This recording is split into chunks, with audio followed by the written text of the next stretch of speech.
9/5/2024 காலை முரளி. ஓம் சாந்தி. பாப்தாதா. இனிமையான குழந்தைகளே, பிறருடைய பெயர் ரூபத்தில் மாட்டிக்கொள்வது கடுமையிலும் கடுமையான நோயாகும். உள்நோக்கு முகமாகி இந்த நோயை சோதனை செய்யுங்கள் மற்றும் இதிலிருந்து முக்தி விடுதலை அடையுங்கள். பாபா சொல்கிறார், மிகவும் கடுமையான நோய் எதுவென்றால் பிறருடைய பெயர் மற்றும் ரூபத்தில் மாட்டிக்கொள்வதுதான் என்று. இந்த நோயிலிருந்து நாம் விடுதலை அடைய வேண்டும், முக்தி அடைய வேண்டும். இதற்காக நாம் முதலில் நாம் உள்நோக்கு முகமாகி திரும்பி நம் உள்ளுக்குள் பார்த்து உள்முகமாக பார்த்து இந்த நோயை நாம் சோதனை செய்ய வேண்டும். முதலில் நமக்கு இந்த நோய் இருக்கிறதா இல்லையா என்று இந்த நோயை உள்முகமாக பார்த்து சரி செய்து கொள்ள வேண்டும். நாம் உள்முகமாக திரும்பினோம் என்றாலே இந்த நோய் விலகிவிடும். கேள்வி: பெயர் ரூபத்தின் நோயை முடிப்பதற்கான யுக்தி என்ன? இதன் மூலம் என்னென்ன நஷ்டம் ஏற்படுகிறது? பதில்: பெயர் ரூபத்தின் நோயை முடிப்பதற்காக ஒரு பாபாவிடம் உண்மையிலும் உண்மையான அன்பு வையுங்கள். நினைவு செய்யும் நேரத்தில் புத்தி அலைகிறது, தேகதாரியிடம் செல்கிறது என்றால் பாபாவிடம் உண்மையை சொல்லுங்கள். உண்மையை சொல்வதன் மூலம் பாபா மன்னித்து விடுவார். மருத்துவரிடம் நோயை மறைக்காதீர்கள். பாபாவிடம் சொல்வதன் மூலம் எச்சரிக்கையுடன் இருப்பீர்கள். புத்தி யாருடைய பெயர் ரூபத்திலாவது மாட்டிக்கொள்கிறது என்றால் பாபாவிடம் புத்தியை இணைக்க முடியாது. அப்படிப்பட்டவர்கள் சேவைக்கு பதிலாக டிஸ்சர்வீஸ், குந்தகம் விளைவித்தல் செய்கிறார்கள். பாபாவுக்கு நிந்தனை செய்விக்கிறார்கள். இப்படி நிந்தனை செய்விப்பவர்கள் கடுமையான தண்டனைக்குரியவராக ஆகுகிறார்கள். பாபா சொல்கிறார், நாம் நம் நினைவு நேரத்தின் பொழுது புத்தியை அலைபாயவிடக்கூடாது. அதற்கு பதிலாக நாம் மிகுந்த அன்பு செலுத்த வேண்டும் ஒரே பாபாவிடம். மிகவும் அன்பு செலுத்தினால் பாபா ஒரு பரமாத்மா, அவருக்கு உடல் இல்லை. அவரிடம் நாம் முழு மனதோடு நாம் அன்பு செலுத்தினோம் என்றால் தேகதாரியிடம் உள்ள பெயர் மற்றும் ரூபத்தை நாம் மறந்து விடுவோம். ஒரு பாபாவின் அன்பில் நாம் திளைத்தோம் என்றால் பாபாவிற்கு உடம்பு இல்லை. ஆகையால் அவருடன் அன்பு செலுத்தினோம் என்றால் நாம் மித்த தேகதாரிகளுடன் இருக்கும் பற்றுதல், அதாவது பெயர் மற்றும் ரூபத்தில் உள்ள பற்றுதல் புத்தியிலிருந்து விலகிவிடும். பிறகு நாம் நினைவின் பொழுது நாம் உள்முகமாக திரும்பி நாம் ஒரு ஆத்மா என்று புரிந்து கொண்டு பரமாத்மாவை நம் அன்பின் மூலம் நாம் நினைவு செய்வோம்.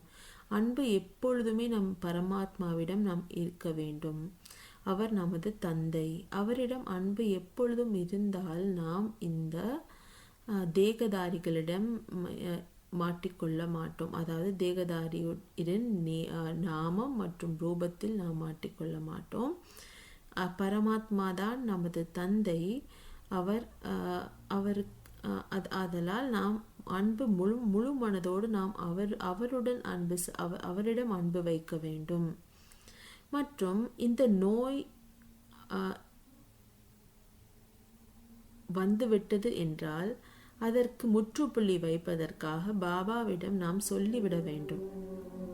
பாபாவிடம் நாம் நம் நோயை சொன்னோம் என்றால் அவர் யார்? ஒரு சர்ஜன். அவர் சர்ஜன் என்பதால் அவரிடம் நாம் எதையும் மறைக்கக்கூடாது. மறைத்தோம் என்றால் நாம் மேலும் மேலும் நோய் அதிகரிக்கும் மற்றும் நாம் தவறு செய்து கொண்டே இருப்போம். ஆகையால் நோயை அதிகரிக்க விடாமல் மேலும் அதற்கு ஒரு முற்றுப்புள்ளி வைக்க வேண்டும் என்றால் நாம் பாபாவிடம் அதை முதலில் சொல்லிவிட வேண்டும். அப்போது திரும்பவும் அந்த தவறை நாம் செய்துவிட மாட்டோம். ஆகையால் நாம் தவறுகள் செய்தோமானால் நோய் அகலும் மற்றும் நோய் திரும்பவும் வராது மற்றும் நோய் எதிர்ப்பு சக்தி அதிகரிக்கும். அதாவது நோயை நாம் திரும்பியும் மாட்டிக்கொள்ள மாட்டோம். ஆகையால் பாபா என்ற டாக்டர் அல்லது சர்ஜனிடம் நாம் உண்மையான நோயை கூறிவிட வேண்டும். நோயை கூறிவிட்டால் அந்த நோயிலிருந்து விடுதலை அடைந்து விடலாம். பாபா நம்மளை மன்னித்து விடுவார். ஆகையால் நாம் இப்படி நாம் நோயை டாக்டரிடம் சொல்லிவிட்டால் நோய் மறைந்துவிடும். அவர் மன்னித்து நம்மை மன்னித்து விடுவார். நாம் திரும்பவும் அந்த தவறுகளை செய்துவிட மாட்டோம். ஆகையால் முதலில் நாம் செய்ய வேண்டியது பாபாவிடம் நோயில் மாட்டிக்கொண்டோர்களுக்கு பாபாவிடம் சொல்லிவிட வேண்டும். மற்றும் என்ன நஷ்டம் ஏற்படுகிறது, யாருக்கு எந்த நஷ்டம் ஏற்படுகிறது என்றால், பாபாவிடம் புத்தியை அன்புடன் ஈடுபடாமல் இருப்பவர்களுக்கு மற்றும் அப்படி புத்தி அலைப்பாய விட்டு பிறருடைய நாமம் மற்றும் ரூபத்தில் மாட்டிக்கொள்பவர்களுக்கு நினைவின் சமயத்தில் அவர்கள் சர்வீஸ் செய்யவில்லை, ஆனால் டிஸ்சர்வீஸ் தான் செய்கிறார்கள். இவர்களை நிந்தனை செய்பவர்கள் என்று கூறுகிறோம். இப்படி நிந்தனை செய்பவர்களுக்கு கடுமையான தண்டனைகள் இருக்கிறது. இதுதான் மிகப்பெரிய நஷ்டம். இந்த நஷ்டமானது நிந்தனை செய்பவர்கள், அதாவது டிஸ்சர்வீஸ் செய்பவர்களுக்கு பாபாவை நினைக்காமல் டிஸ்சர்வீஸ் செய்பவர்களுக்கு தான் இந்த தண்டனை கிடைக்கும்.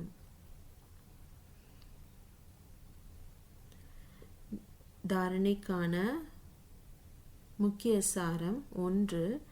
தன்னுடைய மனநிலையை, எண்ணங்களை மிகவும் சுத்தமாக, தூய்மையாக ஆக்க வேண்டும். சட்டத்துக்கு புறம்பான தலைகீழான எந்த காரியமும் செய்யக்கூடாது. மிக மிக எச்சரிக்கையுடன் இருக்க வேண்டும். புத்தி எங்கேயும் சிக்கிவிடக்கூடாது. பாபா தாரணையில் திரும்ப சொல்கிறார், புத்தி எங்கேயும் சிக்கிவிடக்கூடாது. நம் மனநிலை, அதாவது எண்ணங்கள் தூய்மையாகவும் சுத்தமாகவும் இருக்க வேண்டும். நாம் நல்ல விஷயங்கள் மட்டுமே நாம் எண்ணங்களில் கொண்டு வர வேண்டும். கெட்ட நெகட்டிவ் விஷயங்களை நம் எண்ணங்களிலிருந்து விலக்கிவிட வேண்டும். அந்த அளவுக்கு நம் எண்ணங்கள் சுத்தமாகவும் தூய்மையாகவும் இருக்க வேண்டும். எந்த ஒரு நாமமும் ரூபத்திலையும் நாம் புத்தி சிக்கிவிடக்கூடாது. அது அசுத்தமான எண்ணமாகும். ஆகையால் நாம் இந்த சட்டத்திலிருந்து மீறாமல் தலைகீழான எந்த காரியமும் செய்துவிடக்கூடாது. மிக மிக எச்சரிக்கை தேவை என்று பாபா சொல்கிறார் இந்த விஷயத்தில். 2. உண்மையான அன்பு ஒரு பாபா மீது வைக்க வேண்டும். மற்ற அனைவரிடமும் பற்றற்று பேரளவில் அன்புடன் இருக்க வேண்டும். சரீரத்தில் கூட பற்று இல்லாத அளவு ஆத்ம அபிமானி நிலையை உருவாக்க வேண்டும். பாபா சொல்கிறார், யாரிடம் அன்பு வைக்க வேண்டும்? பாபாவிடம் மட்டுமே அன்பு வைக்க வேண்டும்.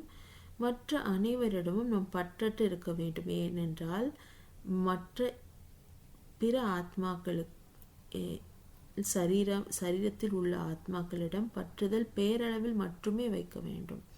பாபாவிடம்தான் உண்மையான அன்பு இருக்க வேண்டும். மற்றவர்களிடம் பேரளவில் அன்பு இருந்தால் போதும் என்று பாபா சொல்கிறார். இந்த அளவு ஆத்ம அபிமானி, இந்த மாதிரி பற்று இல்லாமல் ஆத்ம அபிமானி நிலையை நாம் உருவாக்க வேண்டும். அதுதான் நாம் செய்கின்ற முதல் சேவை. ஏனென்றால் ஆத்ம அபிமானியாக நிலைத்திருக்க வேண்டும். நாம் நிலைத்திருக்க வேண்டும். அந்த நிலையை நாம் உருவாக்க வேண்டும். மற்றவர்களை ஆத்மா என்று பார்க்க வேண்டும், நாம் ஒரு ஆத்மா என்று அந்த நிலையில் இருக்க வேண்டும். பற்றுதலை முற்றிலுமாக விலக்கிவிட வேண்டும். மற்ற பிற ஆத்மாக்களுடன் நம் பேரளவில் அன்பு இருந்தால் போதும். ஏனென்றால் அவர்கள் தேகதாரிகள். பாபா மட்டுமே உண்மையான பரமாத்மா. அவரிடம் அன்பு வையுங்கள், மற்றவர்களிடம் அன்பை மேலோட்டமாக வையுங்கள். அவர்கள் ஒரு ஆத்மா, நீங்களும் கூட ஒரு ஆத்மாவே. இந்த நிலையை உருவாக்குங்கள். வரதானம்: சுயராஜ்யத்தின் சமஸ்காரங்கள் பழக்கங்கள் மூலமாக எதிர்கால ராஜ்ய அதிகாரத்தை பெறக்கூடிய அதிர்ஷ்டசாலி ஆத்மா ஆகுங்கள். நீண்ட கால ராஜ்ய அதிகாரி ஆவதற்கான சமஸ்காரம் பழக்கங்கள் நீண்ட கால ராஜ்ய அதிகாரியாக ஆக்கிவிடும். ஒருவேளை அடிக்கடி வசமாகிக் கொண்டே இருந்தால் அதிகாரியாக இருப்பதற்கான சமஸ்காரம் இல்லையெனில் ராஜ்ய அதிகாரிகளின் ராஜ்யத்தில் இருப்பீர்கள், ஆனால் ராஜ்ய பாக்கியம் பெற முடியாது.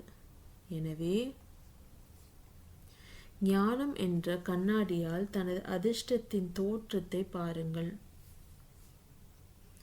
நீண்ட கால பயிற்சியால் தனது விசேஷ சகயோகி வேலைக்காரர்கள் மற்றும் ராஜ்யத்தின் வேலைகளுக்கு துணையாக இருப்பவர்களை தனது அதிகாரத்திற்கு உட்பட்டு நடத்துங்கள். ராஜா ஆனால் தான் அதிர்ஷ்டசாலி என்று சொல்வார்கள். பாபா சொல்கிறார் வரதானத்தில், சுயராஜ்யம்தான் உலக ராஜ்யத்திற்கு வழிவகுக்கும்.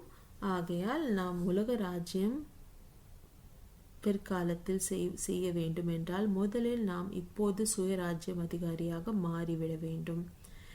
சுயராஜ்யம்தான் நம்மளை ராஜாவாக ஆக்குகின்றது, அதிர்ஷ்டசாலியாக ஆக்குகிறது. இந்த சுயராஜ்ய அதிகாரி ஆவதற்கான சமஸ்காரம் அல்லது பழக்கங்களை நாம் நீண்ட காலமாக செய்தோம் என்றால் ராஜ்ய அதிகாரி அதாவது ராஜாவாக ஆகிவிடலாம். ஒருவேளை நாம் வசமாகிக் கொண்டே இருந்தோம் என்றால் அதிகாரிக்கு பதிலாக அதிகாரத்தில் உள்ளவர்களிடம் வேலை பார்ப்பவர்களாக மட்டுமே இருப்போம். பிற்காலத்தில் ஆகையால் ராஜ்ய அதிகாரிகள் என்ன செய்ய வேண்டும், சுயராஜ்ய அதிகாரிகள் என்ன செய்ய வேண்டும் என்றால் நம் ராஜ்யத்தில் இருப்பவர்கள் அதாவது ராஜ்யத்தின் வேலைக்காரர்கள் மற்றும் ராஜ்யத்திற்காக உழைப்பவர்கள், அதாவது நம் மனம், புத்தி, சமஸ்காரம் மற்றும் 5 இந்திரியங்கள், 5 கர்மேந்திரியங்களை நாம் வசப்படுத்த வேண்டும். அவர்கள் நம்மளை ஆளவிடக்கூடாது, நாம் அவர்களை ஆள வேண்டும். ஆகையால் தினமும் நம் இந்த ஞான கண்ணாடியில் நம் அதிர்ஷ்டத்தின் தோற்றத்தை பார்க்க வேண்டும். நான் ஒரு ஆத்மா, நான் இந்த சமஸ்காரங்கள் மற்றும் மனம், புத்தியை நான் ஆளுகின்றேன். நான் ஆத்மா, நான் தான் அதிர்ஷ்டம் வாய்ந்தவன். ஆகையால் நான் இந்த 5 இந்திரியங்களையும் மற்றும் மனம், புத்தி, சமஸ்காரத்தையும் நான் ஆள்கின்றேன். மாயா, வேலைக்காரர்கள், 10 விகாரங்கள், ஆகவே 10 விகாரங்கள், 5 தத்துவங்கள் மற்றும்